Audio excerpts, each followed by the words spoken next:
Okay, guys, so now that you'll be going off to college, you know, a really big part and important thing is knowing how to be a friend, especially when someone comes to you and discloses, you know, that they've been sexually assaulted or raped. So we're just going to go through a few slides that kind of tell you how you can do that, and some things that you could do and some things that you really don't want to do. You always want to offer effective and supportive listening without judging. Nonverbal communication is really, really important when you're talking to someone, even like talking during Zoom. It's very important to nod, engage in eye contact with the other person, shifting your body so you're facing them, leaning towards them, because you always want to know that you are being attentive to them and that you're listening to them. Try to refrain from touching the other person unless they give you permission. Some of us are huggers, some of us are not, but after someone has went through something traumatic like that, it could be very upsetting or unwanted by the other person. Another thing is do not ask questions, show outrage, or offer advice. Especially when a friend tells you something has happened to them, it's very easy to be like, I can't believe this, and show your outrage. And you may have the best intentions, but any of these could come across to the victim as being judgmental. So we never want them to think that we're being judgmental towards them. Let your friend know that the assault or rape or the abuse was not their fault. Some things that you could say is, you know, this was not your fault. You did not do anything wrong. You did nothing you did cause this to happen to you. Just making sure that you're vocalizing and reassuring your friend that nobody deserves to be sexually assaulted. It doesn't matter what they were wearing, how much they drank, how they were dancing on the dancing floor. If they were flirting with a guy, flirting with a girl, it should never happen. Even if they had a previous romantic or sexual relationship and stayed out late, none of these things matter. It is never anyone's fault when they are sexually assaulted. Reassure the person that they are cared for and they're loved, and that you'll do your best to provide unconditional support to them. Just communicating your support can be simple as saying, I care about you, I love you, I want to help you in any way that I can. I'm here for you no matter what you need. Because a lot of the times, even if it's just sitting there and listening, just sitting there in silence, sometimes no response is a response, especially when someone is dealing with it at their own time. Just being in the room with them is sometimes all the support they need. Especially like in college, you guys are going to hear a little bit about Title IX and other things and other support systems. You're going to have rape crisis centers in the communities that you live in.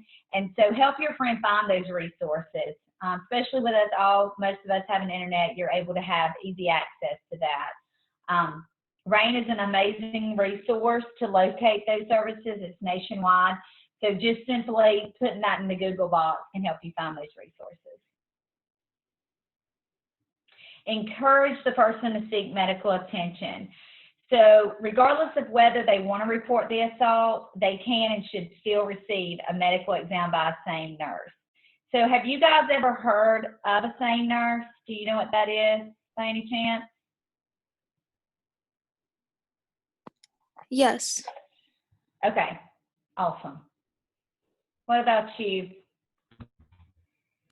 I'm not sure. I feel like it sounds familiar, but I can't remember what it stands for.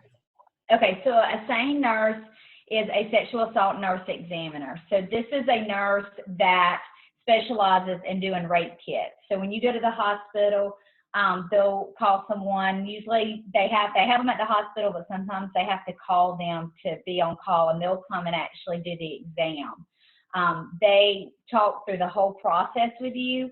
And if they don't have a SANE nurse, then you'll have a doctor to do it. But most of the time, they'll have a SANE nurse to do it. When a friend comes to you and says, I've been sexually assaulted, you want to encourage them to go to the hospital. Just because even if they don't want to press charges, don't want to file a report, it's good to have that evidence, because how they're feeling that moment, they may feel totally different about talking to the police 3 months later. So it's always good to have that DNA. And some things you can say to your friend is, you know, I'm worried about your health and your safety. I feel like it's important for you to see a doctor. I don't want anything bad to happen to you. How about we figure out how to get you to see a doctor just to make sure you're okay? Just encouraging them, but you never want to force them because they've already lost that control. So you want them to have that control. So not demanding, you just want to offer that advice and encourage them that, you know, these are good things to do. So if the assault just happened, you know, help your friend with the evidence. So if they come to you and they just left from wherever they are, you need to ask them, you know, you need to help them preserve the clothes that they were wearing when the incident happened. That's, you know, their shirt, pants, underwear, socks, shoes, everything. Because all of those things are very useful to the police to get DNA from. So even if a lot of the time they'll want to go home and take a shower really quick, but encourage them, hey, let's put your clothes in, you know, a bag so we can take this with us. Like I said before, you always tell them they have, you know, they don't have to decide right away if they want to talk to the police or press charges. But you want to take every precaution that you can, and helping them preserve that evidence is one of the best things to do. You want to encourage them to not eat, not to drink, not to brush their teeth. And a lot of the time after something like that's happened, the first thing you want to do is clean your body, but just try to encourage them, hey, let's try to wait until after we see, you know, a nurse or a doctor.